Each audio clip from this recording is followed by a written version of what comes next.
Hey everyone, I'm Eric. This is my wife Julie. We are the Blended Life, and today, whatever, we are talking about connection, why it's important, why you need to teach it to your children, and so it's going to be a good one. Here we go. Whatever.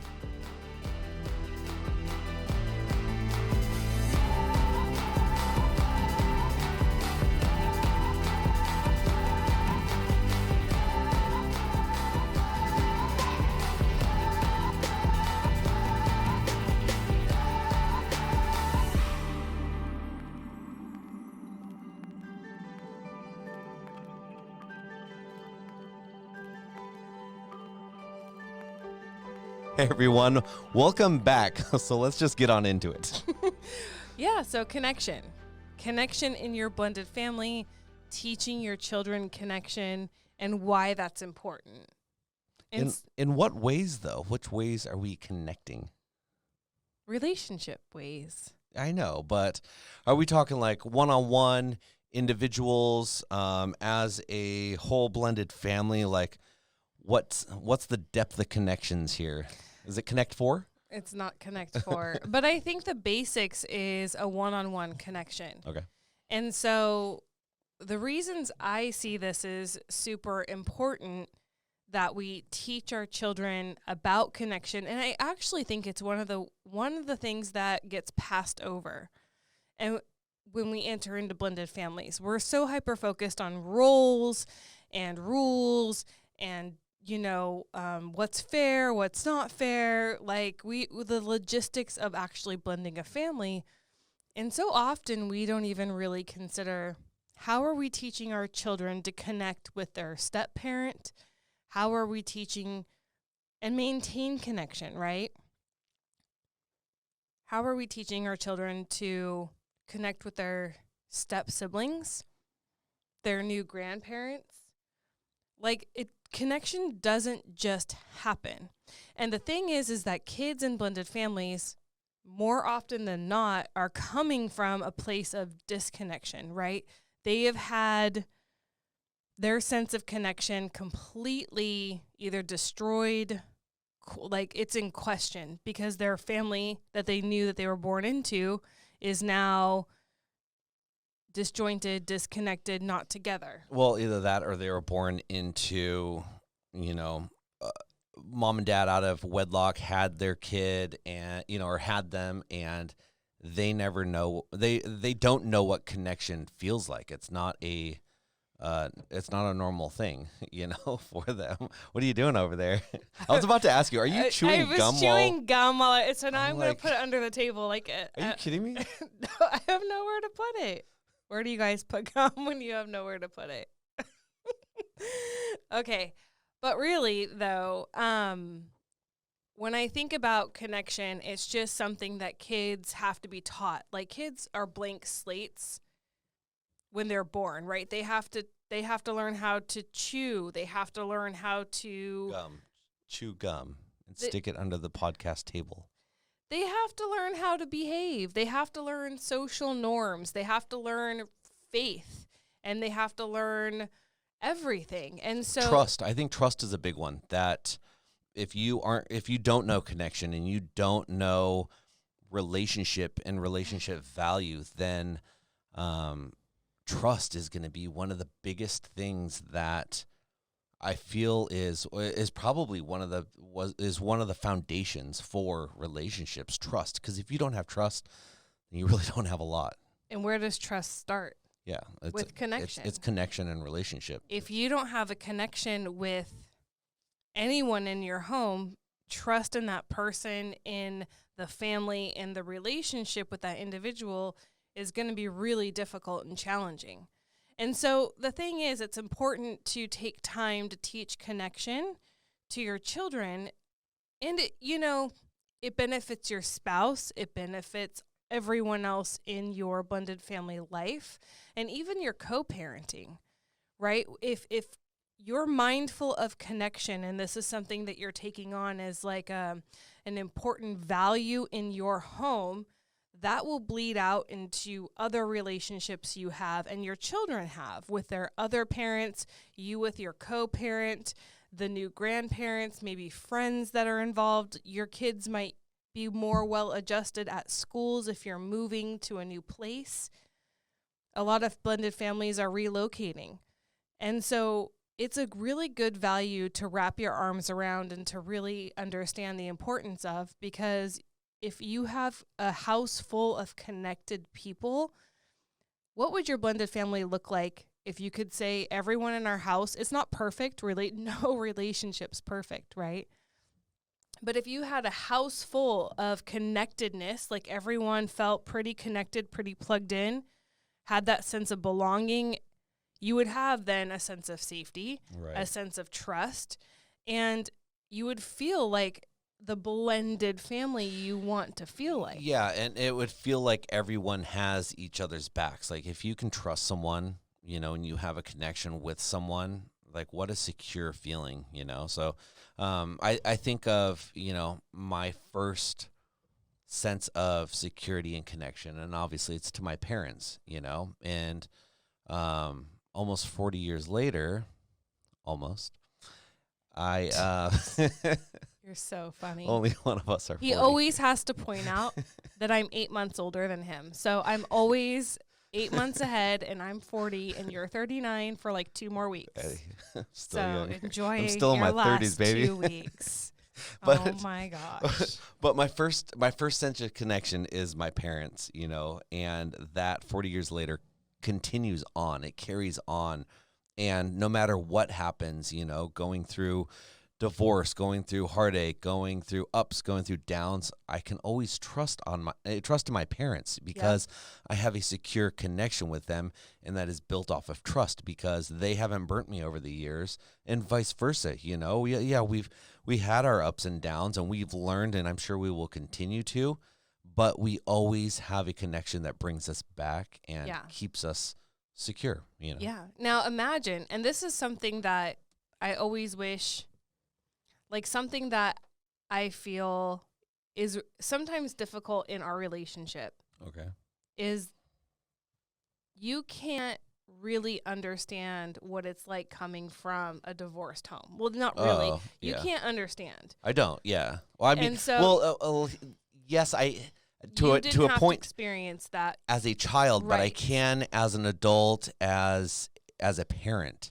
Right. And so I'm learning a lot differently there, and it's heartbreaking. But you're the only person in our blended family, in our home, who knows what it's like to have intact parents. I need a gold star or something. It's actually not your fault. My parents need the gold star. Yeah. But what I'm saying is, I have gold star parents. For your children, for my children, and for myself, we are kids of divorce. Right. And so what I do notice that all makes sense now is there's an inherent resistance to connection between everyone, an inherent lack of trust. Things are just a little bit harder, and you don't have that. You're like, I don't get why this is so hard. Like, everyone just needs to, like, you get frustrated because of that in our family a lot. And I think it really just stems from you don't have that experience. Imagine if your parents had been divorced when you were like 7 or 8 years old, and then you were like, I have to choose sides. I hear bad from mom about dad. I hear bad from dad about mom. Like, what do I believe?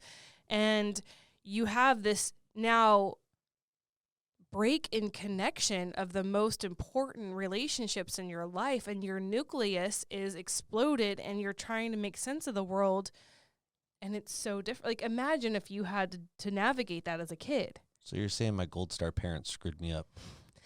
No, but what I am saying, and I hope other people who are listening can maybe relate to this, when you have spouses in a home, and one comes from divorce, one doesn't come from divorce, or maybe both come from divorce, whatever, it's the understanding that we bring and the grace to everyone in the home, because, say both people, say both spouses have parents who've never been divorced. So they have never been a stepchild. Right. They have absolutely no idea what it's like. It would be hard for them then to navigate blended family life, because there's a disconnect of understanding why kids have a hard. I mean, you logically get it. Maybe they're not able to just completely understand what their kids are really going sympathize. through. Well, another place that I really noticed this with us too, that some people might be able to be like, oh, here's a correlation, is the difference between being an only child and not. You and I, like, abso-fucking-lutely. Oh, here we go, you guys. Sorry. Don't tell me, tell it to the friends. Sorry, everyone. Not sorry. Okay. But yeah, you're right. The only child thing. Go ahead. Yeah, no. It makes me think though, like yes, it's its own entity, it's its own difference, but the big part of that is building that relationship and building that connection to understand, like, just because you and I are together doesn't make us choosing my next words wisely. I know. I'm like, are we going home together or am I walking home alone? Doesn't make us the same. Like, doesn't make us the same person. We have both had different experiences that have brought us to this point, and different upbringings. And yeah, we might be in the same circumstances now and married and living in the same home, but at the end of the day, we both got here from two totally different paths. Yeah. And I think if we can empathize with one another when it comes to arguments, disagreements, discussions, whatever, and we understand we are both coming at this from only child over here to siblings and oldest connected. of three. Yeah. And that matters. It matters even as far as even if you have siblings, who you are in rank of your siblings, oldest, middle, baby, winner. Oh, like I think that's a lot of why our daughter is the way she is, because she's the baby. She's the youngest in both of her families. She's the littlest. Which way is she? I mean, just she's the baby, and so that shapes personalities. Middle children feel like they're not seen. They get passed over because they're not the baby. They're not the oldest. They're kind of lost in the middle. And then the oldest are like the leaders, the golden children who can't do any wrong, So I think that matters too when you're bringing experience. It's all backwards. Is that all backwards? That's all backwards. I think each household has its own, because a lot of people are like, yeah, that's exactly how it is. And other people are like slamming their phones down going, that's not how it is at all, and I've seen it both ways, where the oldest is expected more and the youngest is babied, Right. There's like a lot more responsibility the oldest has to take on. Yeah, I've seen, I mean, the dynamics can all be so different, but I think at the end of the day, if we realize that and we understand that we are all different and we're all, doing we might the be best we can. Well, we might all be in the same circumstances, but we all got here from different paths. Yep. And that's a hard thing to understand unless you really take the time and slow down and get to know the situation, your partner, your children, understand that they go through different things at the other house because it's just different there. And those parents have gotten there from a different path. Oh my gosh. We all are so different with this different set of experiences, like you were saying. And it's one of the biggest reasons why, especially when you're jumping into a blended family, you take your time to get to know your spouse. Because you need to know, I mean, only child of 4, like all the things, like how did you fit into your family when you were growing up? Right. Or did you not? Because that will shape how your spouse will parent and their own children, how they do parent their own children, and will step parent your children. What boundaries, because we all come into our blended families with wounds, with baggage, with scars, and we act and behave and maneuver and make decisions based on what we've learned hurts us or what we don't want to avoid. Like, we don't want to repeat hurt, so we show up differently to avoid that. Well, you might read that as cold or disconnected, and really it's just guarding someone's heart so they don't leave the marriage, because that's where they at. That's where they are at. So what you guys struggle with as couples or as individuals in a marriage will be very different. Can I tell you something? I was talking, you're going to have to listen. Yes. Why, yes, you can. Why do I ask such stupid questions? Please tell us all. Well, I'm a life coach, and I had a coaching session in one of my clients flat out just said, like, I wish my spouse cared enough to ask about my struggle. And I was like, it stopped me cold in my tracks. Even that, like, we're talking about connection. How many times do you go to your spouse like frustrated and upset and discouraged, and you're just done and you don't get it and you're over it? I'm over it. I don't want to do this anymore. Right? You come to your spouse like just sick of their shit. And I'm wondering, and so when my client asked me, or, she said that, I was like, are you ever sick of my shit? Just kidding. Next angle. Pup had poopy on him. I know. How sad. I know. So that's our dog. We call him Pup. And I had to wash him because... And you had to wash him. He was stinky. Because he had poop.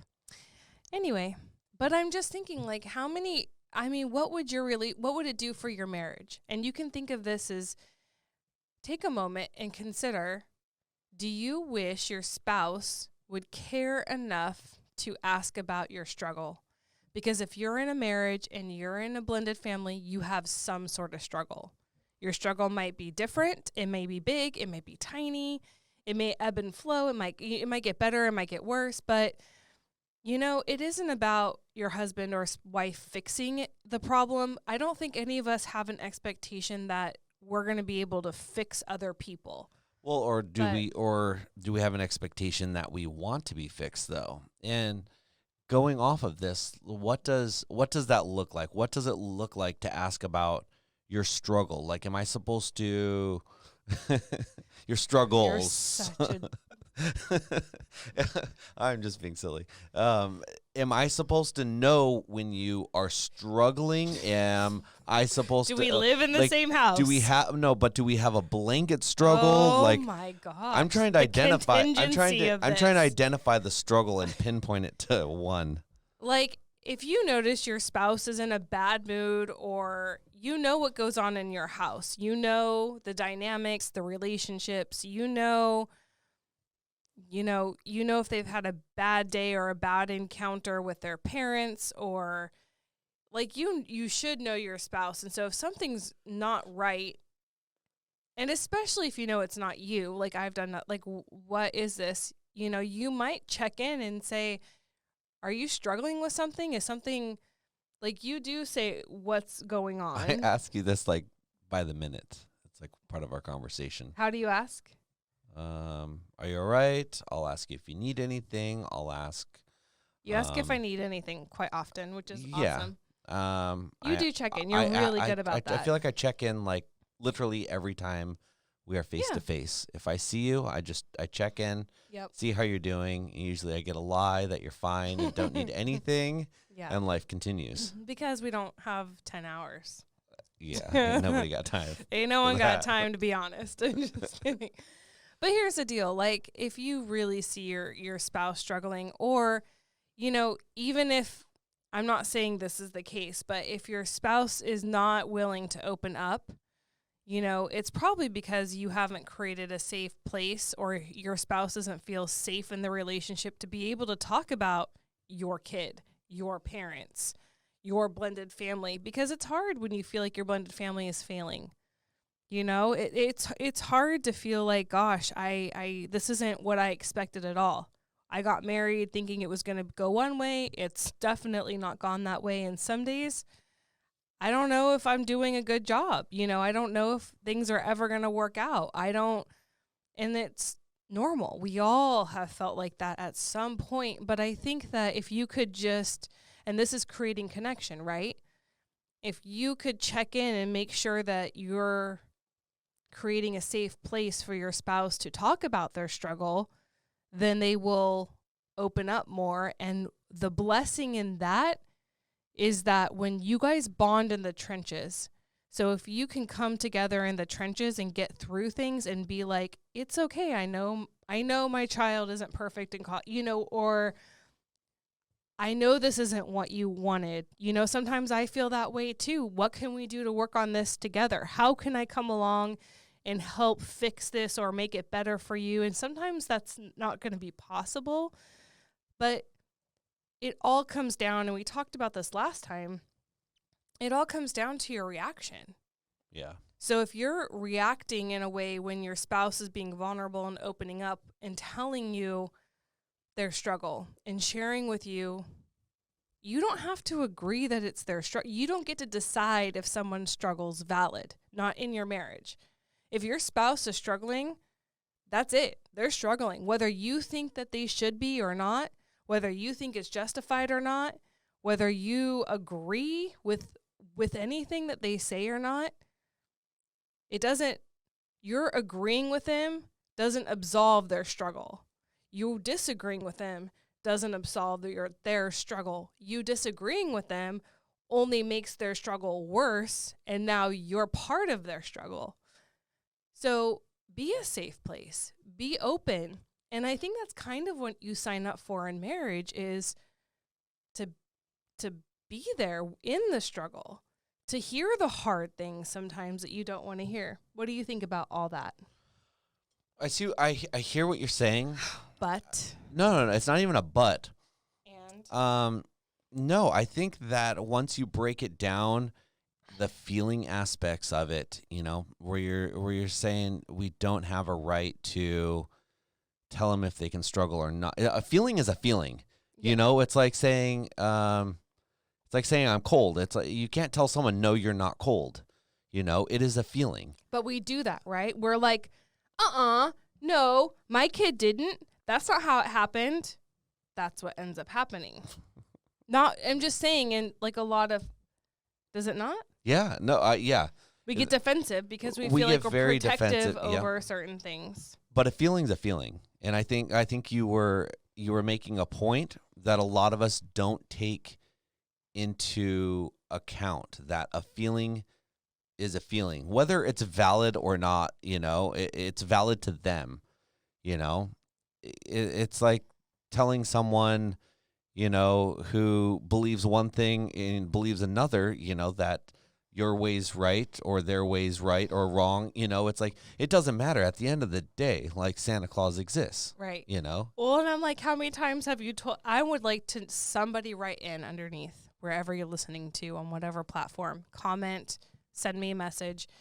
I want to know, like, have you ever told your spouse that they were wrong or shouldn't feel that way, or they're off base, and they were like, you're right, I'm so sorry. They were like, oh my gosh. It's like, yes, I'm so wrong. Like, thank you so much for pointing all of that out. I'm totally over it. Not a struggle. I feel great about it. Thank you for pointing it out. Like, I would love to hear stories where this has taken place. My inclination to believe is that no, usually when you tell someone they're wrong, or you tit for tat, or you get defensive and, when you get defensive, you turn your spouse into the enemy, right?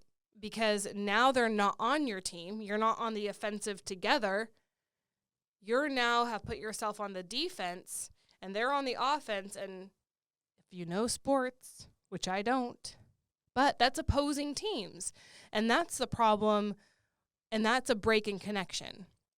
So if you're going to go on the defense and your spouse is on the offense, and you now are opposing teams, you've broken connection, which is a breakdown of intimacy, and it really affects everyone in the household, especially in blended families, because kids are looking for evidence to support their belief that family is a broken place, that relationships aren't safe, that they can't relax into their blended family. And so kids will look for evidence to support their belief, because that makes them feel okay. Like, we always, this is a universal truth. You look for evidence to support your belief. Subconsciously, like, I believe in God, so I see God all around me. Somebody who doesn't believe in God doesn't see God in anything. But to feel okay in life, we always do that. So if you believe that you're, anyway, that's what I had to say about that. What are your thoughts?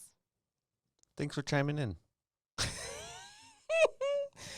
Sorry. Did I take over everything per usual? No, you're good. We're good. We're all good. Oh my gosh, this is your new saying. It's all good. All We're good. all good. I'm like, Good. it's all good. Well, you tell me then, what are some ways you think parents can teach connection to their children? Well, I think one of the biggest ways of teaching anything is by example. If you are telling your kids to do one thing, but you're totally doing the opposite, your kids are going to see you. It's one thing to say, but it's another thing to do. And there's so many quotes about that. I was going to start saying quotes, and I'm like, which one do I use? But there's so many, like, just actions are the best way to show results, So I think the best way is to, act out what you're teaching what you want your kids to know. If you want to show them that relationship and connection is important, then we need to show that it's important. We need to show that, and not just with one another, but with them as well. With our friends, with how we treat people around us. I don't know. Yeah, and kids are so hyper focused on what their parents are saying, doing.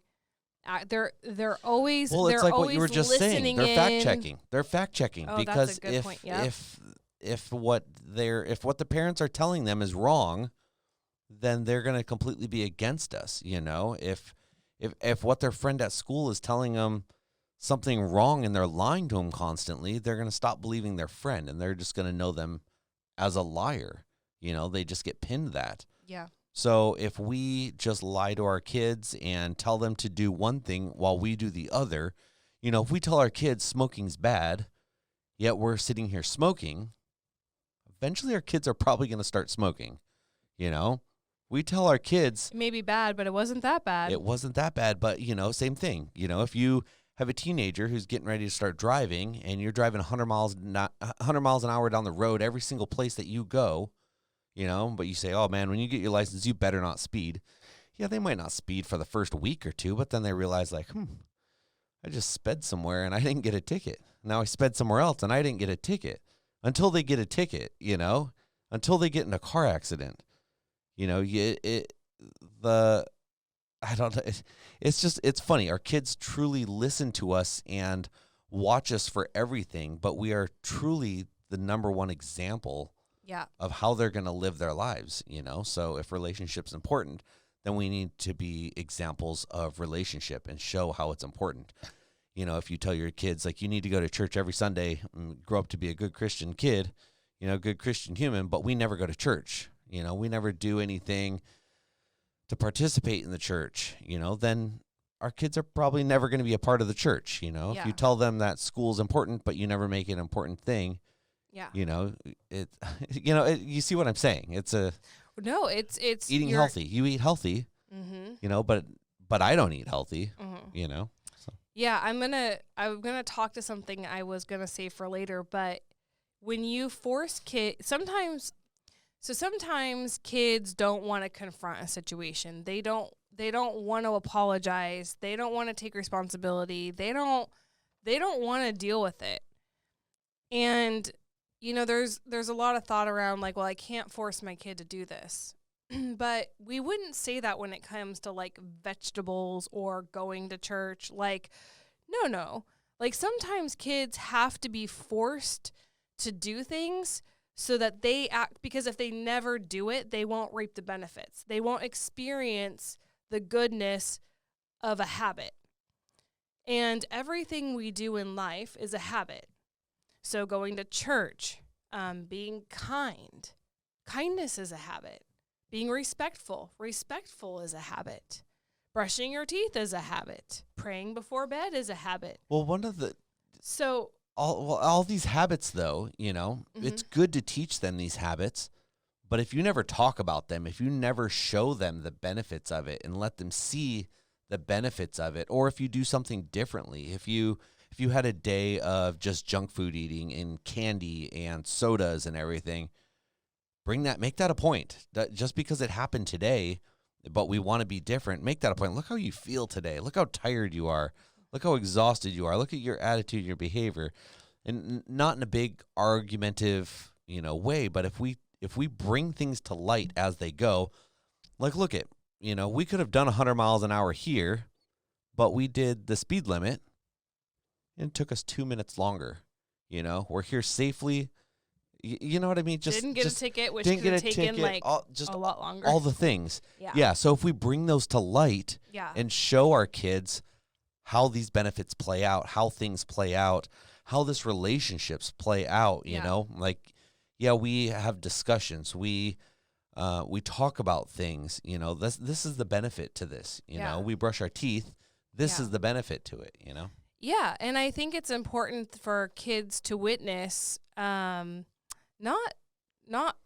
fighting, but I think kids need to witness spouses having arguments, having discussions, and then being okay afterwards. Well, conflict resolution, they have to witness, because the thing is, if you never have an argument in front of your child, then their expectation for marriage is that we're not supposed to argue. We are not supposed to fight. That doesn't exist. And so that's an unrealistic expectation of any relationship. Well, and the other thing is, too, because most of us have probably had some type of an argument, disagreement, discussion, heated discussion with people, our kids around, if they see us arguing or conversating in a certain way, that's going to make the tone. So if every time you and I get into a heated conversation and I start name calling you and I start bad mouthing you and I walk away and hitting you, I know,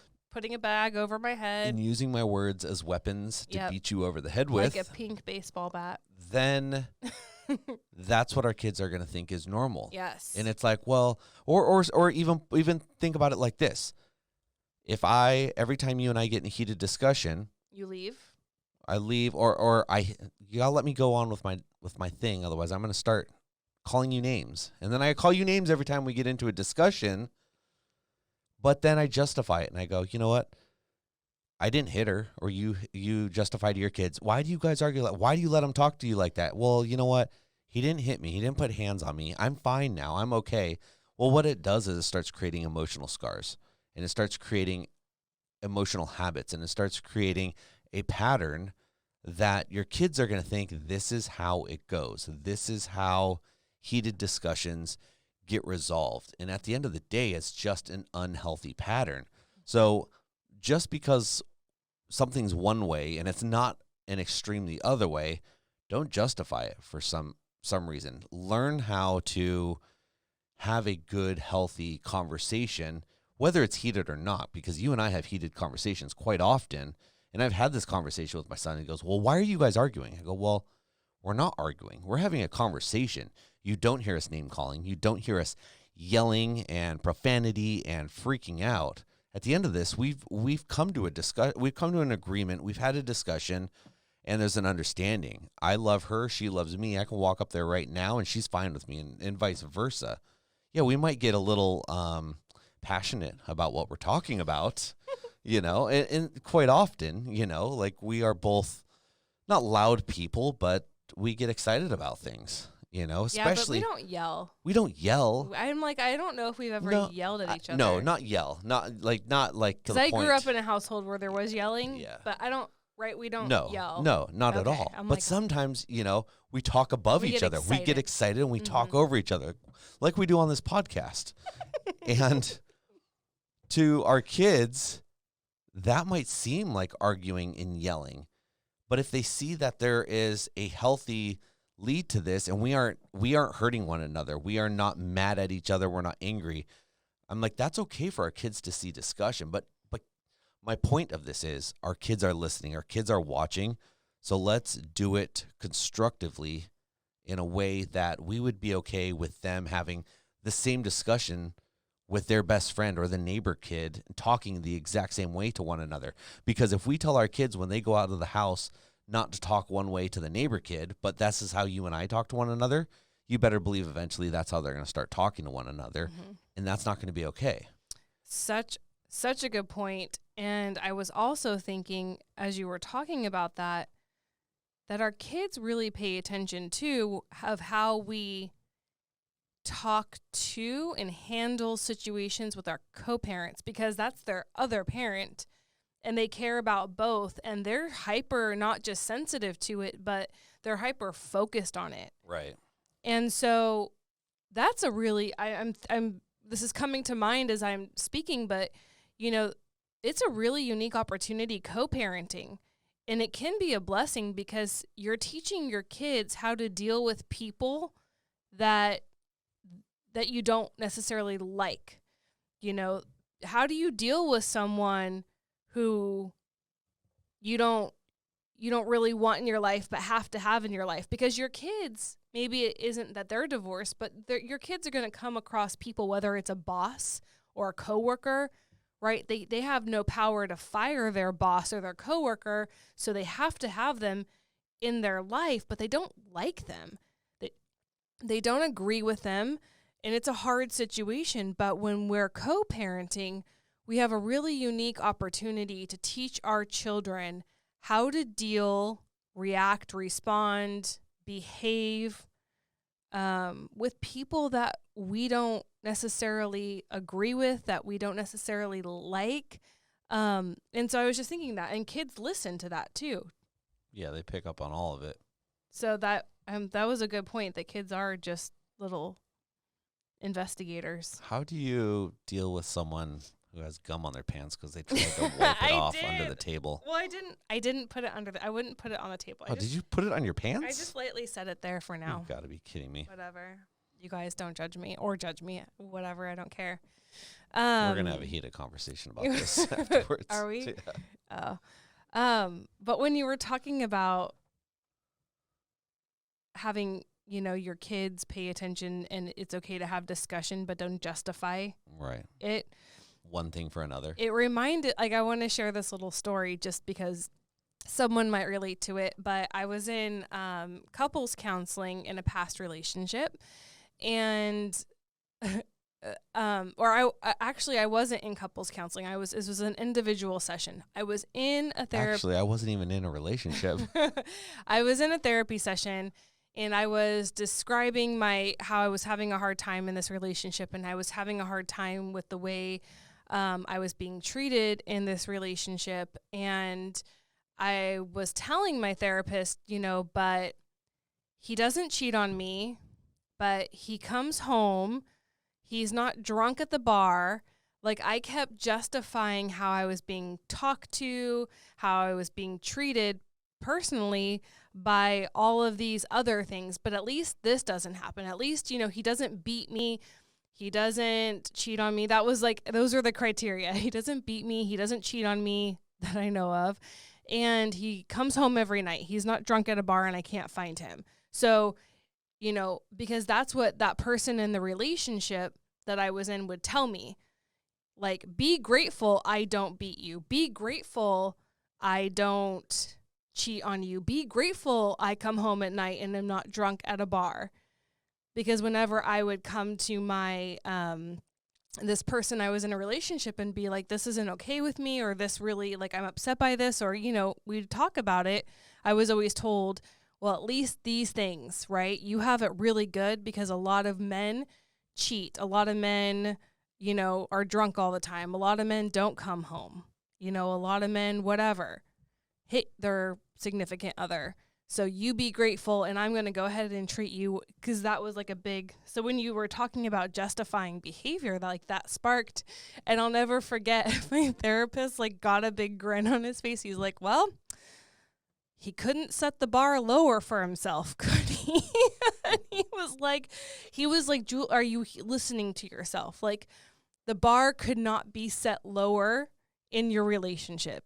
Is this like healthy? Do you want the bar for your relationship to be he doesn't beat you, he doesn't cheat on you, and he comes home and isn't drunk on a bar, and that's like it. That's like brilliance, because you set the bar so low, you are always a freaking rock star. Well, it makes you stay, right? This is what gaslighters do, right? That's gnarly. Yeah. Gaslighting, narcissists. Yeah. Yeah. Well. But this was this was it. And I just remember sitting there like, oh, like that session will always stay in my head, because I was like, he was telling me this and I was like, okay, well, I guess I should be grateful you don't hit me. Well, at least we don't charge for our podcast. So this is a therapy session. Hey guys, what's your bar in your relationship? What are your justifications for the way you're treated? Tell hurdle? Me. Yeah. Right? And who's jumping over it? Okay. So let's talk about other ways that you can teach your kids connection in your blended family. Eric brought up the very most important one is you model it, right? You learn by example. I'm a model. You know what I mean? You have the best voice. Ooh, it's a model voice. That's really good. Oh, yeah. It's very sexy. Okay. I think when you come from a place of broken connection, you can kind of expect that there's going to be hurtful, like in blended families, in any relationship, there's going to be something that one person messes up. One person destroys something. One person hurts the other person. One person disappoints the other person and didn't do something they said they were going to do. There's a lot of room. And so when I say that, there's tons of room for apologizing, for taking responsibility, asking, okay, so apologize and ask for forgiveness. This is an important tool that you have probably in your marriage that you've used with your friends. I'm sure if you've had a friend for 40 years, you've said sorry, like, will you forgive me? And I think the will you forgive me piece is a really important piece that you need to attach to the apology when you're teaching your kids. Kids aren't born knowing to apologize. Kids aren't born knowing they should ask for forgiveness. Like, this is something like a habit that you need to teach your kids, because what that does is it brings back connection, or at least a bridge when there's broken connection, especially if they are the ones, like if I broke something, which I've actually done, my stepson had a Kindle that his mom had gotten him, and I had bumped it or something, and I broke it. And so, man, I had to, like, that sucked. Like, that's not cool. It wasn't even something that we got for him. It was something that his mom had gotten for him, and it was a complete accident. But it was something I had to, like, I'm so sorry. Of course I will, replace this and make it right and apologize, right? Could you imagine if I had broken it and said nothing? Or like, something that, oh, well, or tough shit. A behavior that a lot of kids, I think, get ingrained in them young on early and carry into adulthood is just saying, I'm sorry, and being like, hey, I'm sorry. And that's as far as it goes. I'm sorry. But then something happens again. You bump his Kindle and drop it off again. Oh, sorry. Then all of a sudden you do it again. Sorry. It's like at some point in time, you're just not sorry. It's just something you say to get out of it, So if we say sorry without follow-up, without making it right, without amends, then sorry is just worthless words. So I think that it's important for us to show why we're sorry, what remorse looks like, what it takes to step up and acknowledge and make things whole again. Because just saying sorry, is not going to fix things. Yeah. And so maybe it isn't just I'm sorry, but there's an apology. And that doesn't even have to include sorry. Like, if that doesn't feel right, and you're right, it can be like a checklist thing, but it's like two extremes. Like, if you never say you're sorry or you're always saying you're sorry, both aren't good.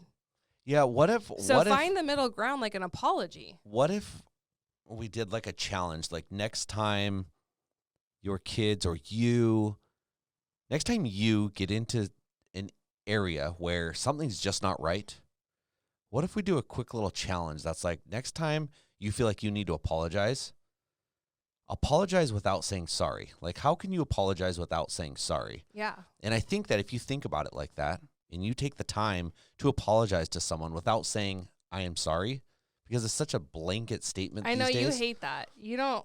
The Well, word "sorry" is like it's don't like be sorry. brains Change. on the wall. You Well, can't it's just handle it. it's very thoughtless these days. You know, it's Sometimes used it so is. often. I Sometimes think it's the intention behind it. It's I the think that's what it person. is, and it's where and it gets lost in that. So let's try. Let's just next time you feel like you need to apologize about something, or next few times, try to apologize without actually saying sorry. See what that feels like. See what that looks like, and what that digs up. And if you guys do that, leave us a comment below. I'm curious to see how it goes. Now, you don't have to write like a whole 10-page, essay and tell us how it goes, but give us a quick little, insight into it, because I'm curious to see. Yeah. I have no idea how this will play out. This is just off Well, the cuff. I mean, and I think that you're raising a kid to either I'm sorry, Right. is equally as bad as raising a child to never apologize. Right. And Like not acknowledge. equally destructive to relationships. But I cheated. I'm sorry. I hit you. I'm sorry. I stayed up all night drunk at a bar and never came home. Sorry. But then if it's so, I'm going to give you a spoiler, a little helpful hint. When you're teaching your kids to apologize and ask for forgiveness, a great way that you can without saying sorry is have them take responsibility for their action. Take accountability for what they did. This lands so much more with someone. They know you're sincere. If I broke the iPad, or I'm sorry, let's go back to the Kindle example, right? I broke it and I didn't say sorry. What would that look like if I broke it and didn't apologize? I didn't say sorry, but I apologized. No, like let's give an example. Okay. Of an apology that doesn't include sorry. Okay. So I go to my stepson and I say, I totally knocked your Kindle off of the table and it broke. Here it is. And I feel horrible. And I just want you to know it was a complete accident. I did not mean to do that. And I'm going to replace it. And I'm going to make it as right as I possibly can. But I know it was super special. Your mom got it for you. And I feel horrible. That's an apology and taking responsibility without saying sorry. Yeah, the finish to that too is, this happened, everything that you just said. Is there anything else I can do to make this right? I mean, I can't. I mean, maybe there is though. Maybe there's something very simple, maybe it's like, oh, that's not a big deal. That was a very old one. If you could just get me, a small, portable hard drive or something I could back everything up on, then we'd be fine. Or that's all right. That, this is a very, leave room for discussion and to start discussion. And as that discussion happens, that brings us back to the topic of building relationship. That brings us back to the topic of having a safe place to have a discussion. Right. Because there's been times in our household going both directions where something has happened, and at the end of the day, who it happened to, the person who something happened to, isn't really affected by it. And they're like, you know what? It's not really a big deal. It's fine. It's not a big deal. Or they are, and no one takes the time to notice. Well, if you say it's not a big deal, then that's kind of on you if you leave it at that. Yeah. But if you're like, look it, I'm really sorry. Like, I didn't mean for this to happen. Change. Use different words. I'm not giving an exact example right now. This is not me actually apologizing. I know. Do you know what that looks like? I apologize for my wife, you guys. Yeah, I agree. Like you need to leave room, leave room for input. Maybe. Yeah. Is that what you mean? Yeah, or maybe it's the end of the world. Let's work together to make it right. Yeah, maybe it's the end of the world, and it's like this isn't going to work out now. Like we need something needs to change. Right. Maybe part of that discussion is, I was trying to fly a drone in the house, being an idiot, and knocked it off the counter because I was flying a drone in the house and that happened. Well, I'm going to make this right, but also, there's two things that could go on. A, I probably shouldn't fly the drone in the house, but B, you should probably clean up after yourself. So that leaves room to like, how can we make this not happen again in the future? Yeah. I probably shouldn't fly the drone in the house. You probably shouldn't leave your toys out, or Anyways, just thoughts like how we can create a bigger conversation off of this. That's like brilliant actually, because anytime you can be a teammate with your stepchild, with your stepchildren, with their step siblings, like when your blended family starts feeling more like we're a team instead of opposing sides, and I think that is a really great way you can have people feel like a team in your home, is leave it open-ended, ask for input. This is what I think I should do to make it right. Does that feel right? Like, is that going to be okay with you? Or do you have anything else you would like to add that might be helpful? I like that a lot. That's really good. Well, thank you. So let's recap what we have so far. When you're teaching your children connection, it's very important for you to teach them how to apologize and ask for forgiveness. It's a great tool to bridge back broken connection. Also, in the apology, in that, raise children who can take responsibility and accountability for their actions. This only serves them well at work, in friendships, like in all areas of life. If they can learn this habit of taking responsibility, it gives them power, because nobody else can have power over you if you're willing to take responsibility for your actions. A lot of people don't understand that. And that's why like self-deprecating humor is funny. Like if I'm laughing at myself, it takes the power away from you to be able to laugh at me. But the fart still stinks. Okay.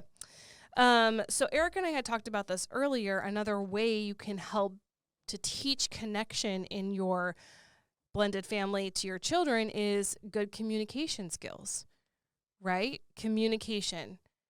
Asking questions, not going to we do go to the person directly. Why are you asking me? They're sitting right there. Like communication, like just teaching like people to talk to each other in your home and redirecting. I'm going to snip this and send it to our moms.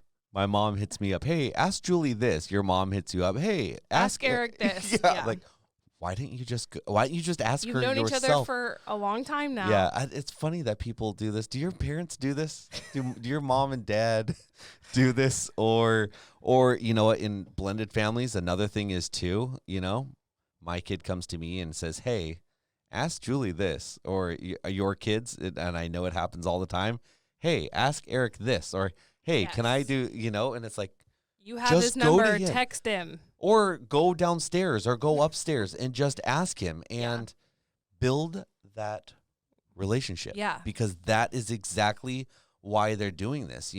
Even our parents, like I feel like my parents love you, and I'm close enough, with yours.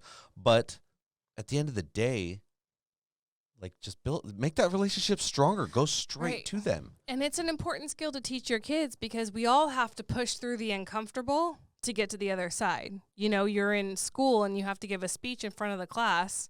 You have to push through the like, oh God, I don't want to. I'm afraid. It's uncomfortable. What if they laugh at me? Like, it's a skill that kids need. And it also, so communication, pushing through the uncomfortable, to go along with communication, it's a word Eric said earlier. Nope. Oh. Teach your kids about empathy. Yeah. Teach your kids how to empathize that, somebody else might be struggling with something that you don't think is a struggle or shouldn't be a struggle. Well, it doesn't really matter if you agree with it or not. Like, go meet your step-sibling where they're at and help them. Just because you take for granted you have this skill and they don't, go teach them.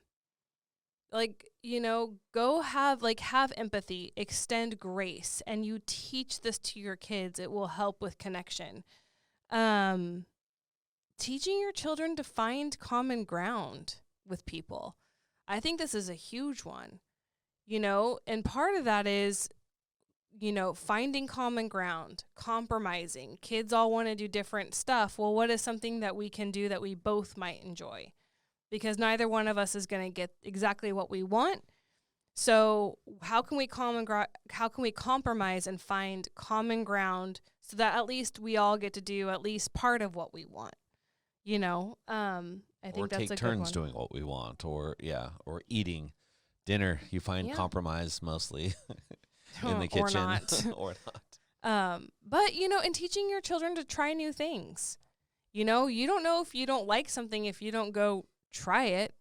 So maybe pushing your kids outside of their comfort zone a little bit so that they can maybe open their minds to connecting with, on a different I have a lot of feeling about that too, because I feel like parents are really good at talking kids out of trying new things, trying new foods, and getting kids to learn to do things and do skills. I think parents have more power in this than we know.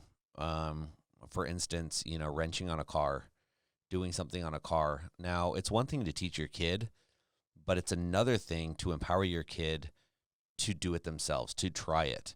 Mm-hmm. Because the second you take that wrench away from your kid who's trying to help you, you're trying to teach, and you're like, that's too, let me do that, unless it's something dangerous, but at the end of the day, if you take the power away from your kid when you're trying to do something, and I'm just using a car as an example, but it could be knitting a sweater, it could be programming a computer, it could be baking cookies, if you take that cup, the measuring cup away from your kid and say, let me do that part. Let me do that. What that's doing is empowering. It's what's the opposite of empowering? Disempowering? Disempowering. It is taking the power away from them, and now all of a sudden they think they're not capable of doing it. So one thing that I have tried to do over years and years and years is empower my kid to be able to do stuff. And that doesn't mean that you just hand them the wrench and go, hey, go do that motor swap. Go do that by yourself.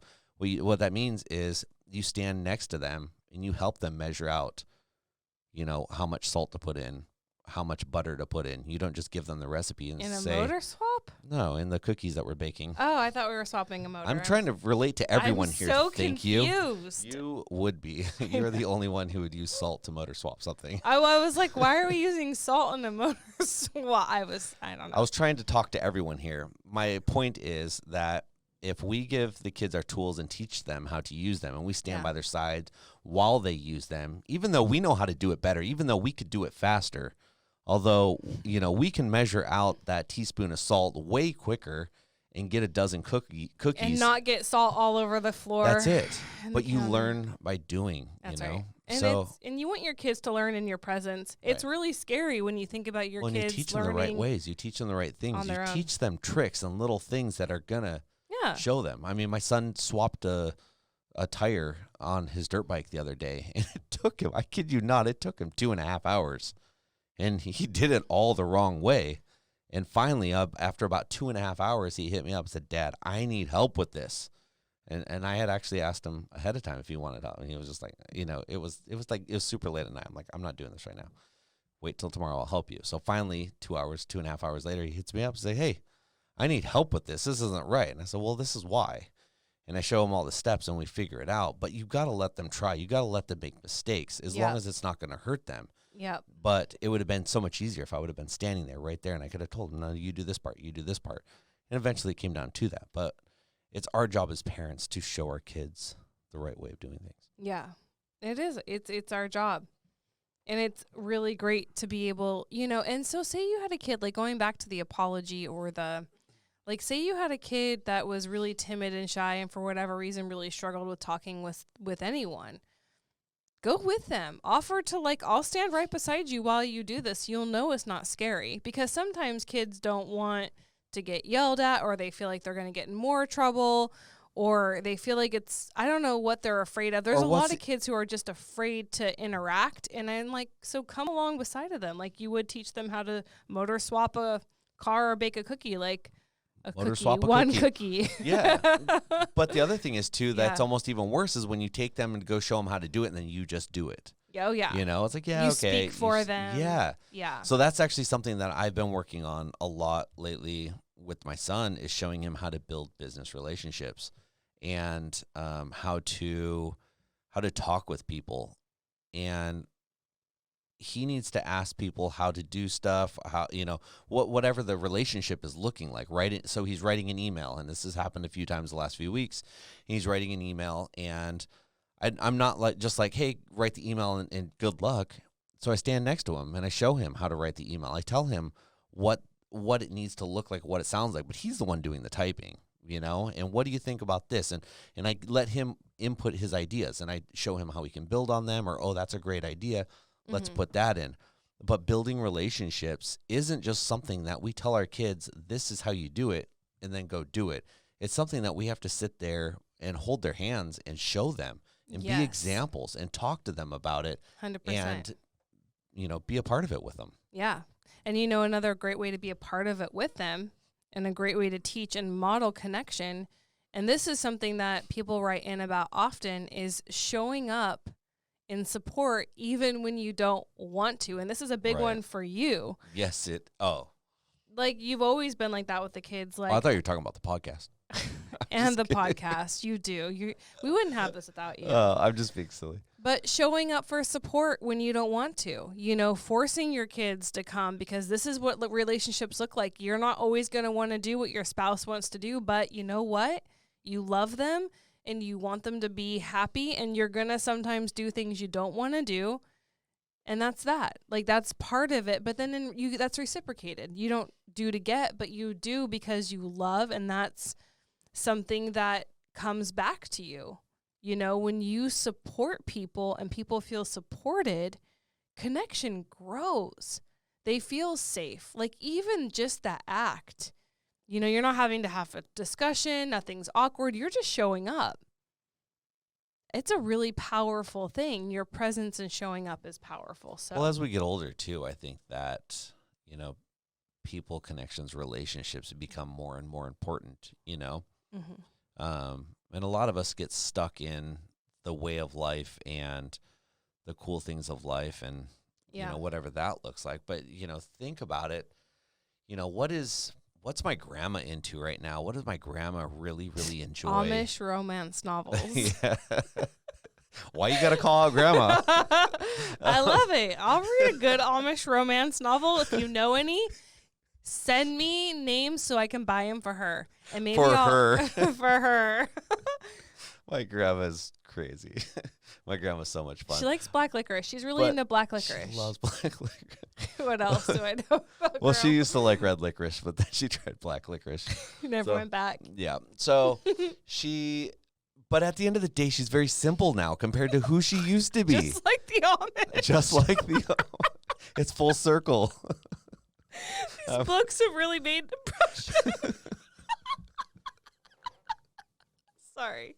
Continue. Oh, grandma. I was just trying to make a simple grandma comparison. If you guys think about your grandparents, they're a lot more simple than we are. They don't need the computers. They don't need the devices. They don't need... Just a good book. Just a good book and certain devices. Anyways, you guys, are we done? Are we done here? I have a couple more things. This is getting way out of hand. Okay, so the last thing that on my little list that I compiled for how to help how to teach your children Grandma. connection. No, do not buy them Amish books. Although if you're Amish, that's fine. If you're Amish, you shouldn't be listening to this. You Turn this off now and go repent. Okay. The thing is that we forget. So let's talk about love really quick. I'm going to be very quick. Love is a choice. Love is a verb. It's by definition an action word. Love isn't a feeling. And so when you are committed to a blended family and you're teaching connection, it's something our pastor gave us a few months ago in church. But ask yourself in every situation, what does love require of me in this circumstance with this person? Because what does love look like in this conversation? And I'm not talking even romantic love or stuff like that. I'm just talking about bringing goodness and love into your relationships. And we can teach our kids that. Teach your kids that love is not just a feeling, that love is an action, that love requires us to do something. And so when you're unsure of how to handle a situation, or you're unsure of what to do with this person or the circumstance, that's a really good litmus test question. And this is something that you could teach your kids, because really it doesn't matter if you like them or not. Your kids? Anyone.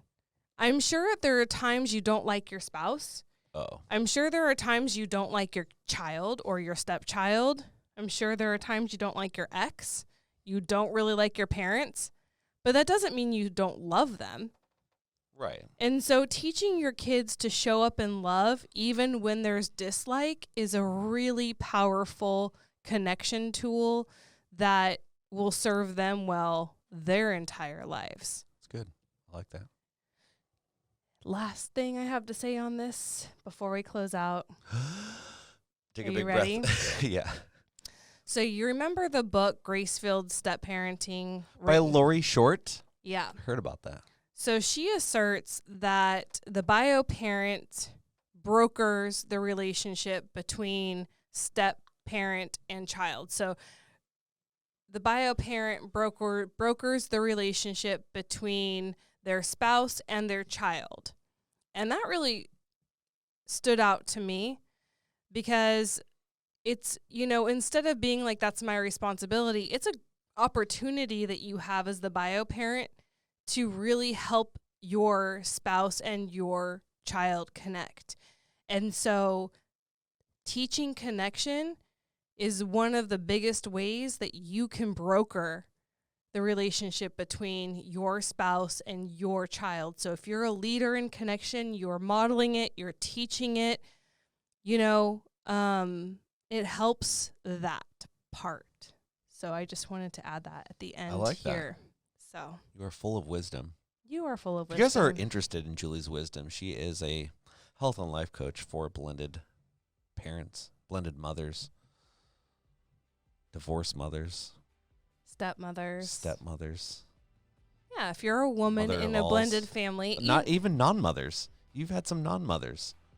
That is pretty interesting. Or just stepmothers? They're just women. They're just women. You've helped empower them.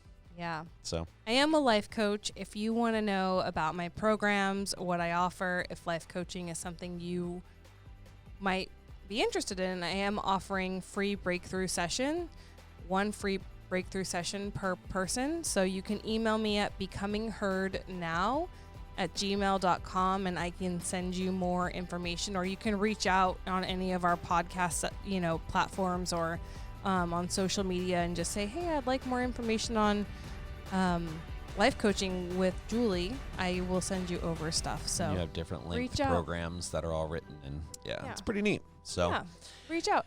All right, you guys, thank you for being here with us again. As always, thank you for just being here and supporting us and helping our blended families just grow and create conversation. And we're grateful for having you guys. So thanks for tuning in. We're the Blended Life, and we'll see you next time. Bye. Bye.